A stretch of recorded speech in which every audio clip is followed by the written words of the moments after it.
E essa história de Gabriel Peck do Vasco no São Paulo, o vídeo de hoje do canal do Nicola trata sobre o tema e conta também que Leila Pereira passará por uma segunda-feira difícil, tem reunião no Conselho Deliberativo e prometem pressioná-la. Preciso contar sobre Corinthians e Santos, muito ameaçados pela zona do rebaixamento. Já o Flamengo de Tite respira de forma aliviada.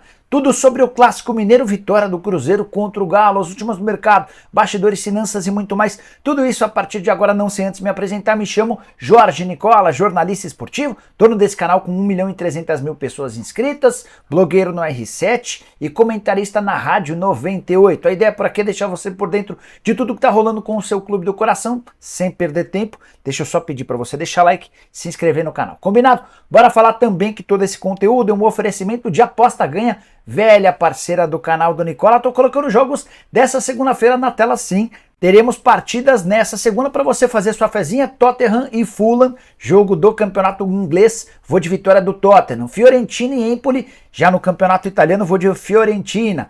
Na Série B teremos Ponte Preta e Ituano, vou de empate. Para completar na terça-feira, jogo da Liga dos Campeões com Braga e Real Madrid, vou de vitória do Real Madrid. Para participar na Aposta Ganha é super simples. Pegue o link que está no comentário fixo, já faz seu cadastro agora mesmo para ter direito à primeira aposta de graça. Você não precisa depositar nada para ter direito a bônus na Aposta Ganha. Fez seu cadastro, a primeira aposta é por conta dos caras. Combinado? Agora sim, bora começar o vídeo com o tradicional giro de notícias e a primeira informação é sobre o Botafogo. 30 atletas fizeram parte de um abaixo-assinado pedindo para a Federação Nacional dos Atletas e para o Sindicato dos Atletas para que o Botafogo possa enfrentar o Fortaleza nessa terça-feira à noite. Só para recapitular, o Botafogo enfrentou o Atlético Paranaense no sábado, o jogo só acabou no domingo. Os 41 minutos finais foram disputados no domingo. E por conta desse adiamento do jogo, de metade do jogo contra o Atlético, pareceu ficar inviável por conta da pouca distância entre domingo e terça-feira. Mas o pessoal do Botafogo quer jogar contra o Fortaleza porque sabe que terá um adversário com o time em reserva. Botafogo muito focado na final da Sul-Americana, por isso a vontade do Botafogo em enfrentar o Fortaleza. Bora contar também que o Atlético Mineiro perdeu a chance de pular para o 5º lugar depois de perder para o Cruzeiro. O Atlético poderia ter chegado a 46 pontos. Já a Raposa foi para o 13º lugar com 34 pontos ganhos, depois de uma vitória importantíssima com o gol do Gemerson, 4 pontos de vantagem em relação ao Vasco e também em relação ao Santos, que hoje integram a zona do rebaixamento. Felipão muito cornetado pelo torcedor nas redes sociais. Ainda sobre Cruzeiro e Atlético, bora de novidades. Primeiro sobre o Cruzeiro. Você tem alguma mínima ideia de qual jogador do Cruzeiro que mais vale no atual elenco? Quando eu falo em valer, estou pensando em negociação para um clube do exterior. De acordo com o próprio Cruzeiro, a resposta é Kaique, lateral esquerdo de 20 anos de idade, formado na base do clube com passagem por todas as seleções brasileiras de base. Nessa temporada, por exemplo, ele jogou o Sul-Americano Sub-20 e também o Mundial da categoria. Foi titular nos 2 últimos jogos e o Cruzeiro tem convicção de que se ele continuar ganhando mais minutos, terá propostas interessantes em julho do ano que vem, quando a janela do mercado europeu abre de forma mais forte. Jogador que já recebeu sondagens e até agora nenhuma proposta oficial. O Cruzeiro trabalha com a ideia de vendê-lo em julho do ano que vem por algo na casa dos 10 milhões de euros. Nicola, será que o Matheus Pereira não vale mais do que o Kaique? Hoje certamente vale, mas o Matheus Pereira não é atleta do Cruzeiro e sim do Al Hilal, está emprestado à Raposa até o ano que vem. Bora falar, ainda só para completar sobre Atlético e Cruzeiro, sobre André Lamonier, que é o diretor de comunicações do Galo, responsável por declarações polêmicas na semana passada antes do Clássico. Ele tentou diminuir o tamanho do Cruzeiro, afirmando em entrevista ao jornalista Breno Galante o seguinte, abre aspas, nosso rival mineiro já não é tão rival assim, e o Clássico já não é como foi outrora. Repercussão muito ruim nas redes sociais, entre torcedores do Cruzeiro, entre dirigentes da Raposa, mas quero contar para vocês que no Atlético também não repercutiu bem. Gente da oposição trabalha pressionando os dirigentes do Cruzeiro, do Atlético, para que o Lamonier seja dispensado. O pessoal do Calil, aquela turma de oposição, não quer mais o Lamonier trabalhando no clube. O Rafael e o Rubens Menin, que são de fato os donos do Atlético, da SAF do Galo, a partir de agora, também não gostaram da forma como o Lamonier se expressou, mas há uma relação muito boa do diretor de comunicação do Atlético com os donos da SAF e a tendência é que ele permaneça no cargo. Bora falar agora sobre Corinthians e Santos, bastante ameaçados de rebaixamento, especialmente depois dos resultados da rodada. O Santos tomou 7-1 do Internacional em Porto Alegre. Pior goleada do Campeonato Brasileiro dessa edição, Santos chegou a estar tomando 7-0. Resultado medonho, 10 gols sofridos nos últimos 2 jogos. Já havia tomado 3-1 na rodada anterior do Red Bull Bragantino. Santos hoje tem 48% de chance de rebaixamento, de acordo com o Tristão Garcia, matemático que trabalha há bastante tempo no futebol. Só América e Curitiba, ambos com 99% de chances. Para o Tristão Garcia, tem mais chance de ser rebaixado do que o Peixe nesse momento. Depois do Santos com esses 48%, aparece o Vasco com 45% de chances de queda, o Goiás com 43% e aí sim o Corinthians, 25% de chance de rebaixamento. A pergunta que eu quero deixar para vocês é: se o Corinthians não foi capaz de vencer o Lanterna América dentro de casa, vai ganhar de quem? Com um detalhe extremamente importante: o Corinthians ia perdendo para o América até os 53 minutos do segundo tempo, quando o Juliano de cabeça marcou o gol do empate.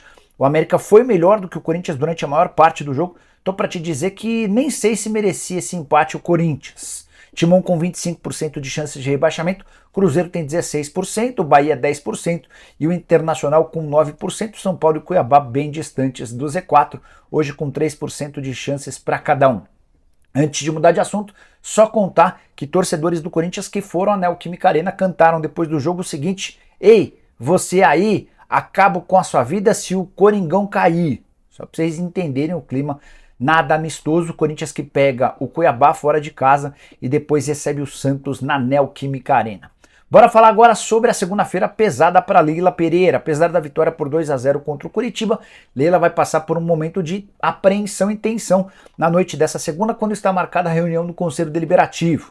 E a pressão deve começar antes mesmo do encontro, é que a Mancha Verde já fez uma convocação geral para os seus torcedores para irem à porta do Palmeiras para pressionar a presidente Leila Pereira.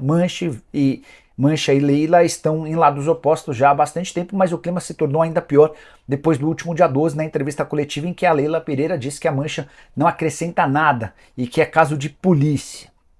Além dessa questão envolvendo torcedores, conselheiros do Palmeiras também prometem pressioná-la. Eles querem pedir a palavra e fazerem uma série de cobranças em relação a Leila por conta de um conflito de interesses, a relação do Palmeiras com a Placar Linhas Aéreas, aquele avião que foi comprado pela Leila, e também o detalhe dos patrocinadores. Eles vão cobrar da Leila o fato de Corinthians e Flamengo terem muito mais grana com patrocínios do que os patrocínios fechados por ela, junto das empresas dela, Crefisa e Faculdade das Américas. Palmeiras que com a vitória contra o Curitiba voltou para o 4º lugar no Campeonato Brasileiro, dentro da zona de classificação para a fase de grupos da Libertadores do ano que vem. 4º lugar, 47 pontos, 12 de diferença para o Botafogo. Difícil imaginar o Verdão brigando pela taça. Bora falar agora sobre Gabriel Pec no São Paulo. Essa especulação surgiu no sábado no Rio de Janeiro, depois foi debatida entre jornalistas e pessoas que cobrem o São Paulo.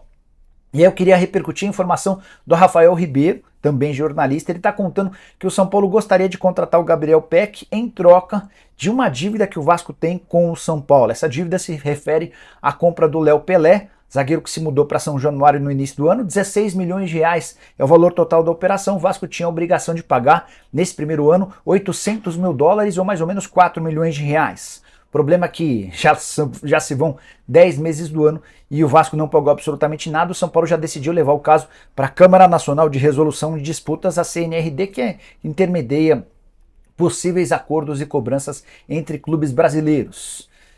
O São Paulo pode até ter essa vontade de contar com o Gabriel Pec em troca da dívida de 16 milhões de reais. Só que a avaliação no Vasco é de que o Gabriel Pec vale muito mais do que esses 16 milhões de reais. Posso contar para vocês que não há nenhuma chance de o Pec ser envolvido numa negociação com o São Paulo. O Tricolor não tem 4, 5, 6, talvez até 7 milhões de euros para avançar nesse negócio. O Pec é hoje um dos jogadores mais importantes e bem avaliados dentro do elenco, por conta da idade, por conta do futebol. Crescimento bastante significativo. Na atual temporada são 40 jogos, com 12 gols e mais 4 assistências. Se você, torcedor do São Paulo, se empolgou com a ideia, saiba que Pec no Tricolor não vai rolar. O São Paulo segue buscando um atacante de lado de campo, tentou a contratação do Bruno Henrique do Flamengo, pensou em outras alternativas e segue no mercado em busca desse camisa 7 ou 11, como queiram, que possa dar velocidade e drible pelo lado esquerdo.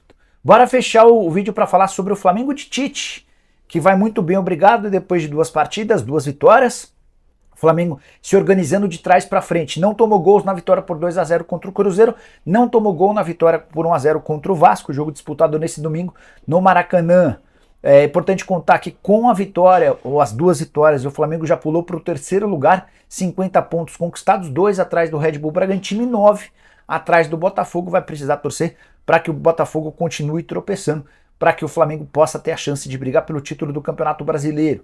Sobre Tite, tem adotado um discurso de união, de que todos podem ser utilizados. Até o Rodrigo Caio virou pauta na última entrevista coletiva. O preparador físico do Flamengo, o Fábio Macieira, disse que ele está treinando muito bem, que tem um comportamento de atleta e que mais cedo ou mais tarde também terá oportunidades. O Arrascaeta foi titular, o Gabigol entrou e participou do lance que determinou ou que garantiu o gol do Gerson, o gol da vitória rubro-negra. O Flamengo vai se ajustando, melhorando com a chegada de um técnico que tem um estilo muito paizão, de muita proximidade com jogadores, algo bem diferente em relação ao seu antecessor. Para fechar sobre o Fla, próximos jogos contra o Grêmio fora de casa. Partida contra o Red Bull foi adiada, seria no Maracanã, por conta da final da Libertadores. Esse jogo vai precisar de uma nova data. O Flamengo ainda pega o Santos em casa e o Fortaleza fora. Próximas partidas do Rubro Negro. E você curtiu o vídeo? Deixa like, se inscreve no canal. Nos encontramos de tarde com mais um vídeo. Abraço, tchau!